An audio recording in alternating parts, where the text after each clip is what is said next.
Franchement, ça coule le cul.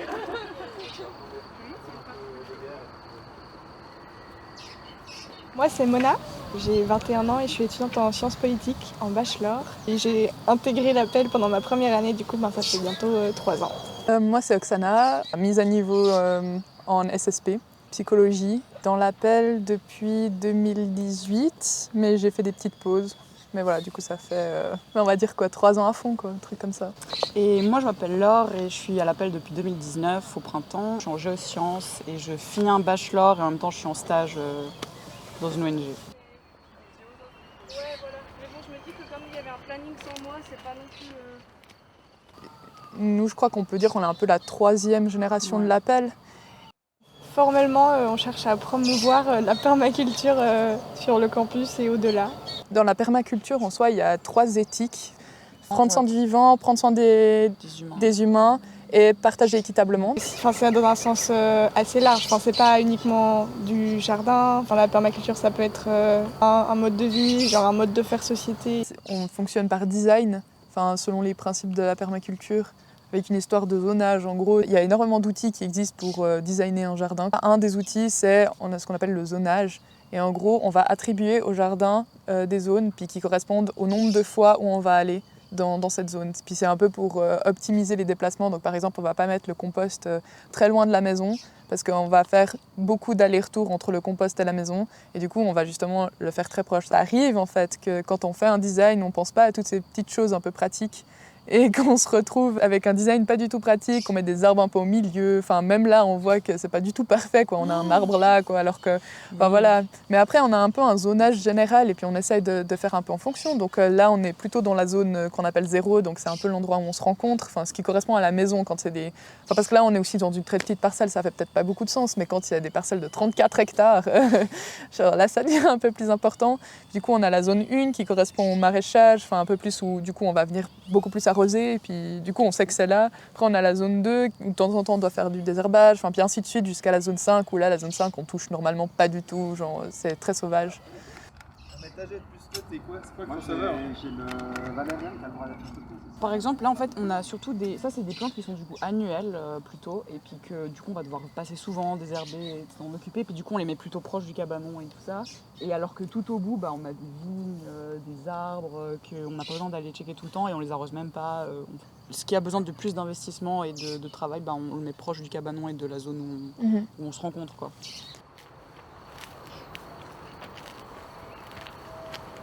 Il y a aussi un gros progrès sur l'aspect un peu social de notre dynamique au sein de l'association. On a vraiment des façons de faire des réunions maintenant et de s'organiser qui nous conviennent franchement de mieux en mieux. Ouais. Et puis en fait par rapport à d'autres assos ou d'autres groupes où on a été, on voit vraiment qu'on a réussi à construire un truc qui fonctionne vraiment bien et qui est assez horizontal et où les gens se sentent bien. C'est quelque chose qui est moins mis en avant dans la permaculture parce qu'on a l'impression que c'est plutôt des techniques de jardinage. Mais du coup, il y a cet aspect social qui prend de plus en plus de sens aussi pour nous et qu'on a envie aussi de plus partager. Donc dans l'objectif de promouvoir la permaculture, il y a aussi de promouvoir des façons de communiquer, de travailler ensemble qui sont horizontales et participatives et qui sont inclusives surtout. Et ça, c'est aussi un truc qu'on met de plus en plus en avant. En fait, on se rend compte qu'au sein de l'association, nous aussi, on a envie de parler un peu plus de pas juste avoir un discours en mode nous, on fait un petit jardin parce qu'on pense que c'est bien pour l'écologie et puis que c'est bien pour la biodiversité. Mais on a aussi un peu envie de prendre position. Par exemple, on relaye certaines infos de certains groupes ou pas d'autres. Et on pense que c'est aussi une responsabilité collective. Et du coup, là, on s'est mis un peu d'accord de faire une charte parce qu'il y a des choses qui sont à clarifier, parce que c'est des principes qui sont hyper vastes. Et du coup, on a aussi envie de se positionner par rapport à ça. Et du coup, on va un peu dans cette envie aussi de transmettre un peu ce qu'on a appris, mais aussi les valeurs qu'on a marché fonctionnent bien.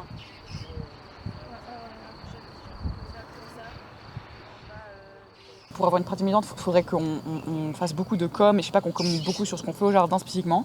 Et c'est pas tant ce qu'on fait. Par contre, après, dans nos organisations de conférences, d'événements, même dans notre CDP, là, clairement, il y a plus un aspect militant et par exemple, on avait co-organisé une projection de films qui était plutôt engagée. Ou quand on fait des conférences, on invite des personnes qui sont aussi avec une perspective différente de celle de l'agriculture traditionnelle, classique. On est militant dans le sens qu'il y a une nécessité de changer les choses, il y a une vraie destruction des sols, il y a plein de choses qui ne vont pas, mais disons que c'est très dur à pointer une personne, un coupable. C'était en lien aussi avec les pesticides, quoi. C'est très dur de se positionner parce qu'il y a énormément de contraintes économiques, il y a un système qui est derrière qui pousse les paysans et les paysannes à aller dans un sens et qui ne rend pas la vie plus facile. Les prix sont ridiculement bas. Nous, donc, on a beaucoup fait ensemble d'activités militantes qui sont surtout en lien avec l'environnement. Et là, j'ai l'impression que c'est plus facile de trouver un adversaire ou en tout cas une personne ennemie en face de nous. Enfin, de se dire de taper sur les doigts de l'État ou qui ne fait pas grand-chose pour le dérèglement climatique typique. Mais là, en l'occurrence, disons que, et là ça se voit beaucoup je trouve avec les initiatives fédérales qui arrivent régulièrement, puis là il va y avoir une sur l'élevage, c'est qu'en général, les personnes qui sont touchées, c'est des personnes qui sont déjà un peu précaires. Enfin, le suicide paysan, c'est quand même une réalité. Ils font des journées de 10 heures par jour dans les grosses périodes et qui se font payer 2000 balles. On voit la réalité du terrain et on a beau avoir de belles utopies, là on se confronte vraiment au concret, quoi. Là, et c'est vrai que des fois ça fait un peu mal pour nos belles idées, mais aussi c'est comme ça qu'on avance. Je pense que le véritable militantisme il est là, quoi, d'essayer de voir ce qui est possible. Mais du coup ça demande énormément d'ajustements. C'est pour ça que c'est très complexe. C'est que nous on fait beaucoup ça pour le fun et pour le plaisir, et on a la chance d'avoir un terrain aussi qu'on nous prête, d'avoir de l'argent derrière, et du coup on peut se permettre de faire un espèce de petit laboratoire. Mais il ne faut pas oublier que le travail de la terre c'est un métier qui est très très difficile. Même si on est critique par rapport à ça, il faut quand même se rappeler des réalités derrière, quoi. Et puis que nous on est à l'université, on a certains privilèges. Toute l'année, même les jours fériés, sous la pluie, la neige ou le vent, notre passion, notre métier se vit au milieu des champs, à la fraîche au petit matin. Le coq nous clame ses chansons l'année prochaine. Oui, c'est certain, il remportera l'Eurovision. On ne redoute pas le labeur, pour le pire, pour le meilleur. La terre est au fond de nos cœurs, car nous sommes agriculteurs. Non, mais avec le militantisme, il y a clairement des liens. Mais je pense que c'est important d'en avoir, quoi. C'est d'agir à tous les niveaux. Faut créer une alternative qui soit hyper forte et en même temps de pouvoir remettre en cause le système établi. Ça, c'est important. On fait du coup le camp de Parma cet été. C'est du 24 juillet au 5 août 2022. Ça se passe à la ferme des Savanes. Toutes les informations sont sur notre site, les inscriptions aussi. Et ça va être super. Voilà. On a un compte Instagram aussi où on met régulièrement le groupe Telegram, où on met aussi régulièrement les journées jardin. Puis aussi on a un peu des activités ponctuelles.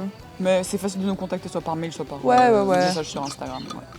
Tu peux venir, la ferme est ouverte, surtout ne te fais pas de mille. On ne va pas trier les lentilles à côté du puits en velay.